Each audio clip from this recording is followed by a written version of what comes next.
I got some awesome sets of tools here. Welcome to the superpilotish channel.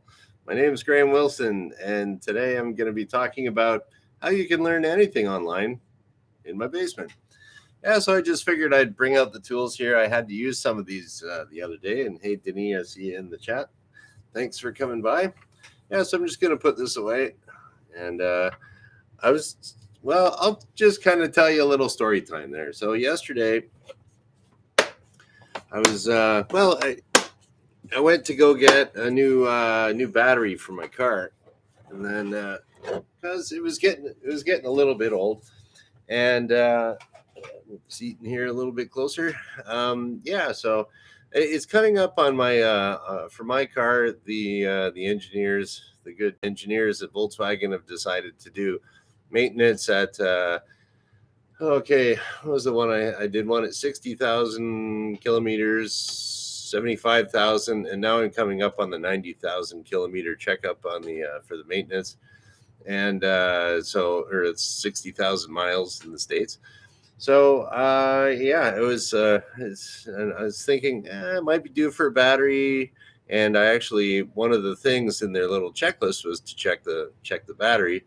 So I didn't really know how to check it. It was running fine, ran okay all winter, but it's been a mild winter, so I figured, I'll get the old voltmeter out, put it on there, and according to the internet, it said if it's under 12.6 volts, time for a new battery. So I figured the battery was somewhere between 3 and 5 years old.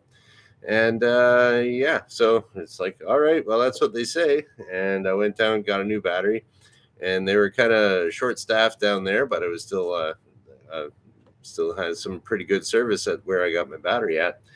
And so that was something I was thinking about, where they were short staffed yesterday at the battery place. I went to lunch last week with somebody, and they were short staffed at the restaurant. And it got me thinking that everywhere is short staffed, it seems, and then that it's getting trickier to find pilots that are very experienced. So that's a real phenomenon. And so I was thinking, boy, we're gonna run out of mechanics around here.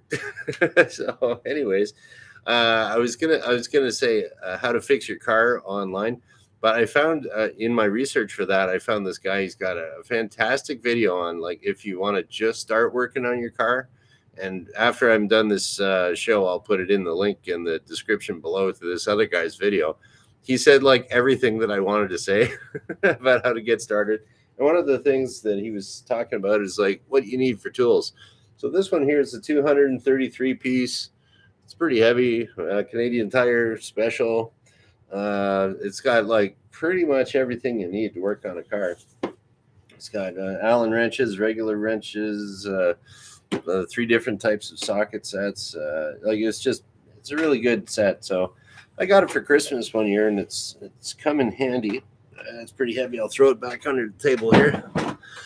Okay, and yeah, so I was thinking, well, okay, this guy already covered how to do stuff, how to learn or how to start doing things on your car. And I was like, well, okay, I'll make it more general and how to learn just about anything online. Because come to think of it, because I'm kind of, I don't know, I wouldn't say I'm a super handyman or a super DIY guy, but I mean, I do a lot of work around the house and work on my motorcycle and my car and stuff. So maybe more than the average bear. But yeah, so it was like, okay, how do I do it? And then working on my computer. So it's like, I actually do learn a lot of stuff online. And how do you do it? And I'm not sure, I don't think they teach that in school or anything. They probably say, here, memorize this stuff, stick it on the test. Hey, you got an A. You're awesome. But, what did you, I don't know if you can, do they tell you in school? I don't know what, see, I'm old now, so I don't know what kids do these days. So, do they know how to Google search? I don't know. It's like the ones that I've met are usually any of the, I guess it'd be late teenagers that I've taught how to fly and stuff like that. They're pretty they're pretty with it, but I don't know if they're the majority or not for the teenagers these days. And then here we go. So, what's that? DH Pilot One, and hello, Shecky. I see you there too. How do you learn online if your computer is offline? Well, you'll use your phone to Google it or something like that. But yeah, so I was thinking for people that want to learn how to because yeah, it is. I was going to say if there's going to be less and less tradesmen out there, and there's going to be, I know in the aviation industry, there's not a whole lot of mechanics that are coming through the pipeline to fix up airplanes. So I know what'll happen is I'm sure a lot of people will be switching to experimental aircraft or home built aircraft, and then they'll have to do the maintenance themselves. And that's when you got to get Googling and get YouTubing. So, okay. And there we go. Wrench, I see your comment there too. So, yeah, I'll just say maybe it's something that you're not really comfortable with. Like maybe you don't work on cars. Maybe you some people don't know how to cook, So, what I would do is I'm just kind of thinking about how I would teach people how to fly and the way that we would present a lesson. And I'm thinking that's the same way that we actually learn on Google and YouTube. So what you want to do first is find out some project that you want to do. And I'm thinking like something specific. How do I install the driver from my mouse? Well, you don't have to; it just works. But something else like that, something kind of specific that you want to do, and then now it's going to take some effort the first time you do anything. Just doing it off of YouTube or like say I was editing video, I didn't know how to do that, so I've had to check out a bunch of videos on how to edit videos, and so. Yeah, so I was so you want to try to do one specific little thing. Like you're not going to start off and say, "Hey, my car's running rough. I'm going to rebuild the engine." It's like no, start somewhere low. And just yeah, there's some in the comments there. There's some good examples there. Air filter on the car. I actually did that yesterday. Yeah, so what I did, I changed the air filter on the car, the cabin air filter, and the new battery. I did that yesterday. And then, yeah, okay, and I'll give you an example. Okay, we'll use that as an example of what I wanted to do, change the air filter. So I did check out some. Okay, why did I want to do that? Well, it's because I was looking at the bill that I got. Because this was a new car to me in 2020, I whipped out the old receipt for how much it cost me. I didn't know what to do. I had a bunch of maintenance to do and I was busy working and stuff. So I was like, okay, just take it to the dealer, get ripped off. And then what did they do and how much did it cost?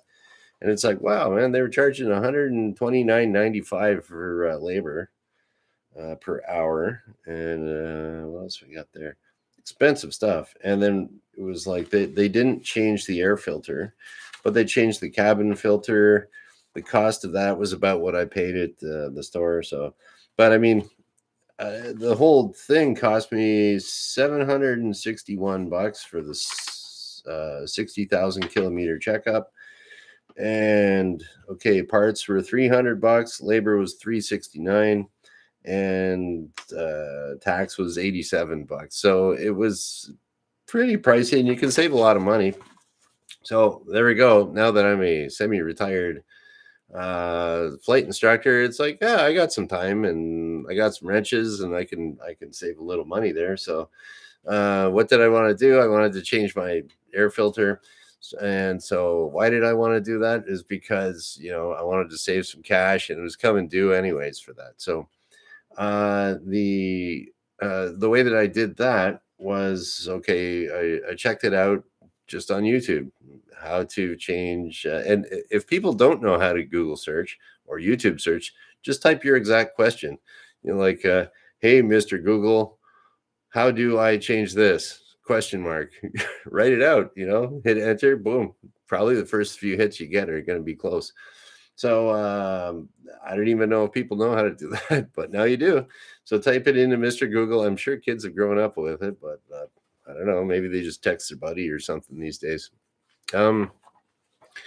Okay, now, so I checked out, and I usually, if I'm doing anything new, I don't just look at one video, because I found it where some people are like, "This is how I do it." That might just be the way that they do it. It might be the wrong way. It might be an okay way. There might be a better way. But usually, if you can check out about 3 YouTube videos, um, minimum, you check about 3 and they'll kind of say about the same thing, and you might learn different little tips in each one. So, hey, I might as well write this down. How to learn anything online. We'll whip out the old whiteboard. I kind of miss the cardboard, I might have to whip that out for old time's sake one of these days. Okay. How to learn anything online. Okay. Learn. I'll just put learn online. Okay. And okay. Number 1. So what was I talking about there? Okay, number 1, get a specific project, and if it's something totally new to you, do something simple. So specific, we'll say simple project. And if it's a complex project, you can always break it down into the simpler things and look for that too. Project. Okay, and number 2. Okay, the next thing would be, your next step would be, like, are you motivated? Why do you want to do it? What's your motivation? You want to save some money? Do you want some convenience? Okay, we'll say, why am I doing it? Why do you want to do it? Want to do it. Do it. Okay, now the number thing, I should have been, okay, this is where I'm at so far. You want to get yourself a nice, simple project. Why do you want to do it? Is it something you really want to do, or something that's like pulling teeth? You don't want to do it. Okay, now we're going to check out, hey, number 3. So we're going to check out at least 3 YouTube videos. Well, that worked out nice. 3 and 3. At least 3 YouTube videos. We'll say vids. Okay. The other thing that I also like to check out is, because sometimes it's a little bit more efficient to. There's a lot of forums and stuff like that on the internet. So what I did for, the video that I did on my channel here about how to trickle charge my motorcycle, I actually got that from a forum a few years ago, and someone was showing how to trickle charge their bike without buying the actual special adapter from BMW for a bunch of money. So it's like, I made a video about that, but I actually learned that online too myself, and it worked. So we'll check out, I don't know, check forums. So it's a good, okay, if you check it, here we go. You got your 3 YouTube videos, and number 4, check out the forums. Okay, because there's like lots of I don't know, people. It might be easier for them just to type something into like a little chat forum type thing like this, rather than make a whole video about it. That's that can get kind of a lot of work if you don't know what you're doing, like me. I'm getting better though. Okay, now check your forums, and I would say, and then start doing it, and I would say, like, if you, whatever tools that'll tell you what tools you need and stuff like that. And generally, like, if you're a homeowner like me, buy the tool. you got room for it, and you're going to need it every 10 years. So I wouldn't be shy about getting tools, but don't let it turn into an addiction because some guys are addicted to buying tools. Okay, and then number 5. Okay, hey, this is going to turn into a 5 things to do. Learn 5 ways of learning online. Okay, and then we'll do, I'd say, because you're new at it and you're not the expert yet, take your time. No rush. If you are in a rush, you're going to make a mistake. So take your time and have a good time with it.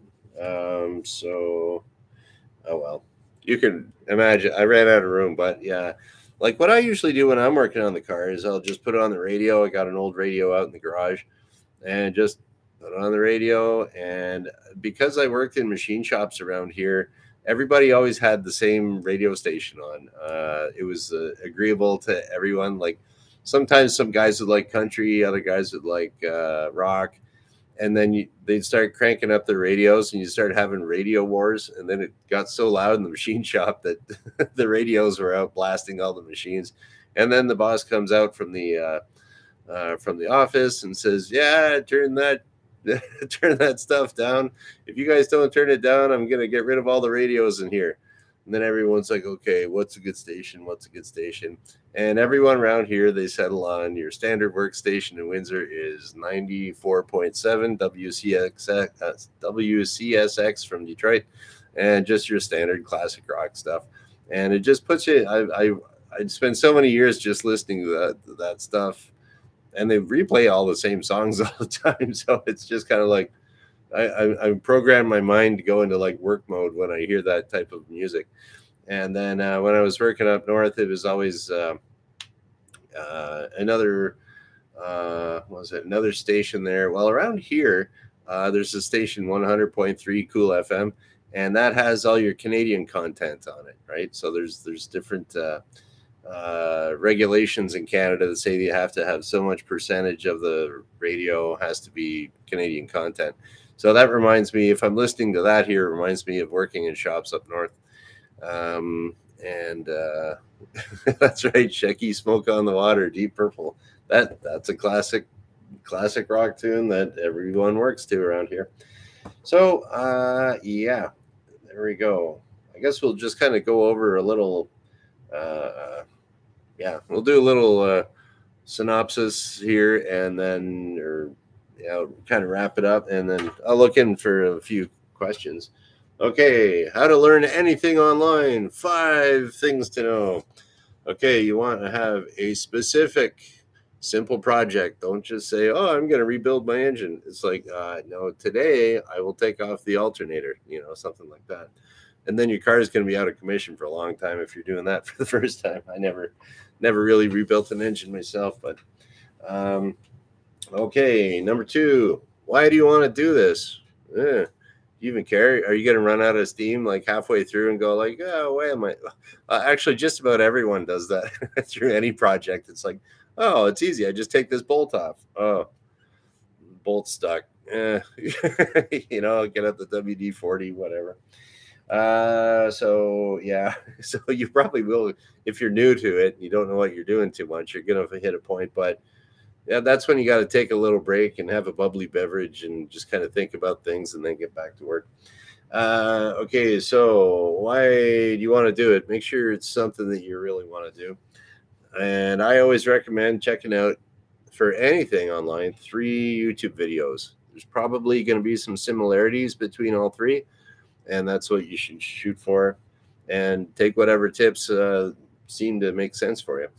And don't forget about checking the forums. It might even be faster to check out the forums than watching a whole 20-minute video or something like that, where they say, "Hey guys, like and subscribe. Check out this on my channel, sponsored by," that could take a while.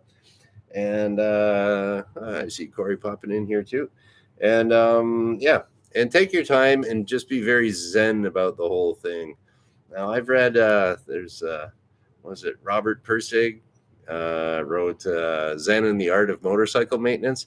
I've read that book like I don't know quite a few times. It's like it's one of those like a reread that every 5 to 10 years I see this old book lying around and I read it again. So it's kind of a kind of hippy dippy about hey man, I'm one with the motorcycle, but you kind of are. It's like I am the motorcycle, I am the car, I am the airplane. But it's basically it's kind of like if you get stuck on something and for any problem that you're working on, you just kind of step back, take a break. And usually I always found if I was having a really tough time as a machinist and something just wouldn't work, something's vibrating too much and you can't get the finish right, or it's tools deflecting and it's cutting undersize or something. Then the next day, like if I sleep on it, the next day it's like, okay. If I redo my setup here, clamp this, clamp that, change the RPM, now it works. Or I remembered that other tool that was on the other side of the shop that probably worked better. So there we go. So number 5, take your time and just kind of because when you're all stressed out, you're not thinking, right? So relax, chill out. Easier said than done. So anyways, there's our little summary there, and I'll just go through some of these little see if there's any questions, and then if anyone has any questions, you can also just or if you got any things that you want like topic suggestions or anything like that, you could leave a comment below, or you can even email me. It's just superpilotish@gmail.com. So and I will answer your questions. Then I was thinking about that yesterday too. It was like, if I get enough people asking questions, I could start charging money for that because I'm an expert. Ooh, who knows? Some people do that. Okay, and what do we got here? Shecky was talking about change the air filter on the car. I did that yesterday. I watched a few videos on that. It was weird because and it probably would have been handy if I had some sort of computer out in the garage. And I had this I couldn't figure out how to get this weird little clip thing off, but it was okay. I just ended up sliding it to the side, sliding in the air filter and getting the other one out. I didn't have to totally detach the whole cover for it. So and that was another thing I was going to say too. The more you do this, the more you do DIY, working around the house, working on your car, the easier it gets, the better it gets, the faster you'll get at it. So, okay. DH Pilot 1 is saying, if you Google, you should always ask yourself, does it make sense? Does it make sense? Oh yeah, does it make sense? Yeah. So you should ask, does this make sense? Good. That's a good advice, I would say.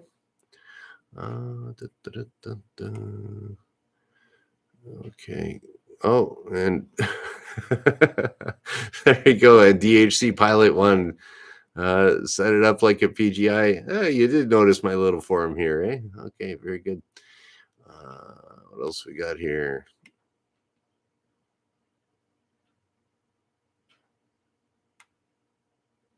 All right. Well, so anyways, how do I power my bike with a weed whacker? Okay, Shecky, this is how it's done. I bet you any money there's a YouTube video on that, but you'd need a pretty long extension cord, or I don't know. One thing I found with like gas powered weed whackers is that they always like screw up. It seems like I think maybe people have them sitting too long or something, or they don't stabilize the fuel. And just about everybody I've known that's bought a gas powered weed whacker, it's like, oh, it's springtime, fire it up. I won't start. Junk it, get an electric one. But and okay, all right. So there we go. Yeah, oil mixture problems. Yeah, that could be it with the because yeah, usually those yeah, the weed whackers are usually like 2-stroke, right? But okay, and okay, yeah, so that's about it. And I'll yeah, so in the description below, it's for like the super newbie novice that's going to be working on the car for the first time. This guy had like he had like just a great video, I thought, on how to get started on working on your car. And if you are starting to work on your car for the very first time, I would say start simple. Something like change your windshield wipers, or like air filter is a good one there too that Shecky brought up. And yeah, the simpler the better, and just get more and more complex. And every time you get a new win, and be like, hey, I did that. Cool. You get a little hit of dopamine, and it's like, success. And you build on your successes, and eventually, if you did it every day for a job, all of a sudden you'd be a mechanic. There's no difference between the professionals, like me, with my papers as a machinist. There's a guy I know, he set himself up with this little machine shop in his garage. He's just as good as me now, pretty much. And it's just the amount of hours you spend putzing away at it, and you become good at it. So there we go. That's about it. So, all right, guess we'll just kind of shut her down. So thank you for watching. Bye.